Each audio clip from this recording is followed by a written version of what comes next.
Johnny Mac with your daily comedy news. The late night host commented on the nominations for the Golden Globes. Jimmy Fallon said the nominations for the Golden Globes were announced. This year's Golden Globes should be exciting because thanks to the pandemic, people actually saw all the nominees. Fallon, I'm not surprised Netflix had so many nominations, especially with some of the new categories like Best Show About an Emily in Paris. Great joke, Fallon.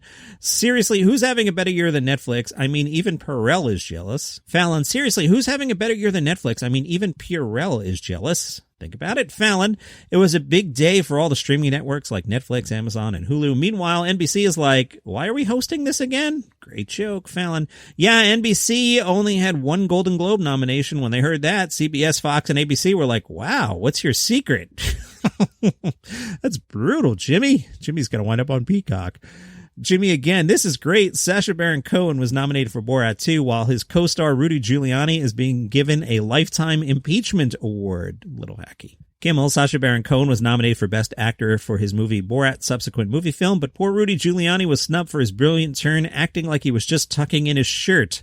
Colbert, for the first time in Globe's history, more of its Best Director noms went to women than men. It's the greatest show of support of the entertainment industry has given to women since Monday when someone tried to change the sign to Holly Boob. Kimmel, for the first time ever, there are more female directors nominated than male directors, which will make it especially painful when the Globe is given to a male director. Colbert, unfortunately, there were also some glaring snubs, including a complete shutout in the Best Drama category for black-led films like Spike Lee's Da 5 Bloods and George C. Wolfe's Ma Rainey's Black Bottom. Once again, black filmmakers get the shaft, which is doubly insulting since there's already at least 5 shafts.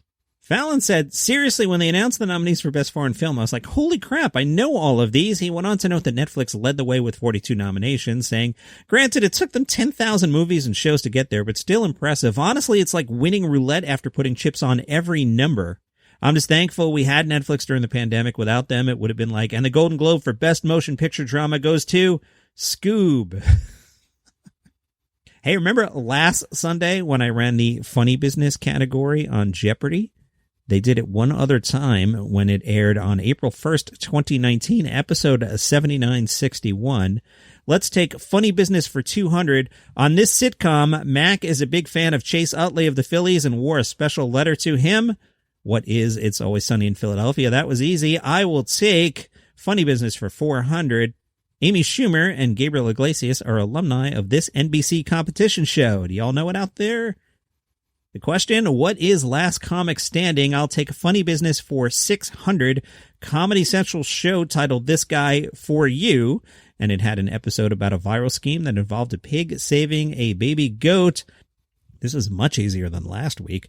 Who is Nathan? I'll take TV funny business for 800. After leaving his Comedy Central show in 2005, he made news hosting SNL in 2016. Who is Dave Chappelle? I'll take funny business for 1,000. This Matt Groening show on Netflix deals with a princess named Bear and her elf and demon pals. I know what they're talking about, but I can't think of the name, and someone else just buzzed in and beat me to it. What is Disenchantment? You ready for another Matt Berry Sunday? If you're new to Matt Berry Sundays, Vulture has been writing about Matt Berry, and Victoria Clark is the author. She is apparently a huge fan of Matt Berry. I have been watching Toast of London on Netflix. Brits are like, yeah, we know about Toast of London. You should watch Toast of London. It is over the top. Like it's very funny, broad comedy, as they say, but I've been watching this every night and loving it. Can you Brits like make 250 episodes of things? Like, why are there like 12 seasons of Modern Family? And then you guys make these brilliant British comedies like The It Crowd. And then there's like 25 episodes. Can you make more of things? Well, this week on Matt Berry Sunday, and Victoria Clark would like Matt Berry to be in Phantom of the Opera. She writes, before we get into this, know that Phantom of the Opera is deeply important to me. Some kids went to the circus. I was taken to see Phantom whenever the touring company came within 400 miles of Omaha, Nebraska, to see if this time the chandelier would actually fall and crush us to death.